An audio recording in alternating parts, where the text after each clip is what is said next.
فاسألوا أهل الذكر إن كنتم لا تعلمون۔ علماء و عوام میں حائل خلیج دور کرنے کی ایک منفرد کاوش۔ بسم اللہ الرحمن الرحیم۔ لجنۃ العلماء للافتاء فتویٰ نمبر 555 19 مارچ 2022۔ سوال: وہ گھوڑے یا پرندے جو کاروبار کی نیت سے پالے جاتے ہیں، جنگلی ہوں یا گھریلو، ان کی زکوٰۃ کا نصاب کیا ہے؟ جواب: الحمدللہ وحدہ والصلاۃ والسلام علی من لا نبی بعدہ۔ پرندوں اور گھوڑوں کی جنس میں زکوٰۃ نہیں ہے، چاہے وہ جنگلی ہوں یا گھریلو۔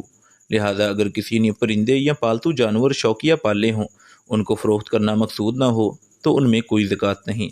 البتہ اگر ان سے مقصود تجارت ہو تو ان کی مالیت کا حساب لگا کر انہیں اس مال کا حصہ بنایا جائے گا جس پر اس نے زکوٰۃ ادا کرنی ہے۔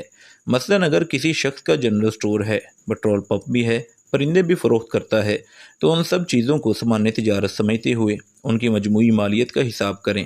اگر وہ مجموعی مالیت نصاب کو پہنچتی ہو تو اس میں زکوٰۃ ادا کرنا واجب ہے۔ نقدی، سامان تجارت وغیرہ ان سب کا نصاب 52.5 تولے چاندی کے برابر مالیت کا ہونا ہے۔ جیسا کہ پاکستان میں آج کل 1 تولہ چاندی کا ریٹ 1500 روپے ہے، اس حساب سے 78,750 روپے پاکستانی نصاب بنے گا۔ اموال تجارت کی زکوٰۃ میں قیمت فروخت شرعاً معتبر ہوتی ہے، لہذا تاجر کی زکوٰۃ کا سال جس دن مکمل ہوتا ہے اس دن بغرض تجارت جتنی اشیاء اس کے پاس موجود ہوں ان کے اس دن کی قیمت فروخت کا حساب کر کے کل مالیت کا 2.5% بطور زکوٰۃ ادا کرنا لازم ہوگا۔ نیز اگر بھاؤ تاؤ کی وجہ سے قیمت فروخت مختلف ہوتی ہو تو اس صورت میں جس قیمت پر عموماً کوئی چیز فروخت ہوتی ہے اس قیمت کا اعتبار کر کے کل سرمایہ کا حساب کیا جائے گا، اور عملی طور پر سامان تجارت یا کاروبار دکان وغیرہ کی زکوٰۃ نکالنے کا طریقہ یہ ہے کہ نمبر 1، سامان تجارت میں سے جو کچھ تاجر کے پاس ہے اس کی موجودہ مارکیٹ کے حساب سے قیمت لگائے۔ نمبر 2، جو نقدی اس کے پاس ہے چاہے اس کو تجارت میں استعمال کیا ہو یا نہ کیا ہو اس کو اس کے ساتھ ملا دے۔ نمبر 3، جو اس نے لوگوں سے قرض لینا ہے اس کو بھی ساتھ جمع کر دے بشرطے کہ اس کے ملنے کی امید ہو، خواہ دیر سے ہی کیوں نہ ہو۔ نمبر 4، اور جو اس نے قرض دینا ہے اس کو اس ساری مالیت سے نفی کر دے، البتہ وہ قرض نفی نہیں ہوگا جو فضولیات کے لیے لیا گیا ہو یا ادا کرنے میں جان بوجھ کے سستی کی یا ٹال مٹولی سے کام لیا ہو، یعنی تاجر تجارت کے سامان کی قیمت کو، اپنے پاس موجود نقدی کو اور جو کچھ اس نے قرض لینا ہے، تینوں چیزوں کو ملا کر کل رقم کا 2.5% بطور زکوٰۃ ادا کرے گا۔ ھذا ما عندنا واللہ اعلم بالصواب۔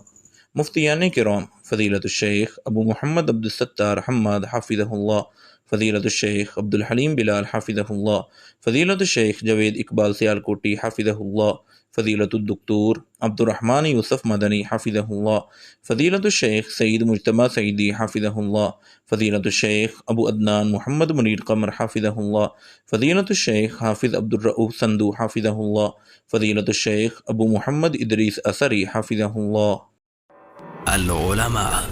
علماء و عوام میں حائل خلیج دور کرنے کی ایک منفرد کاوش۔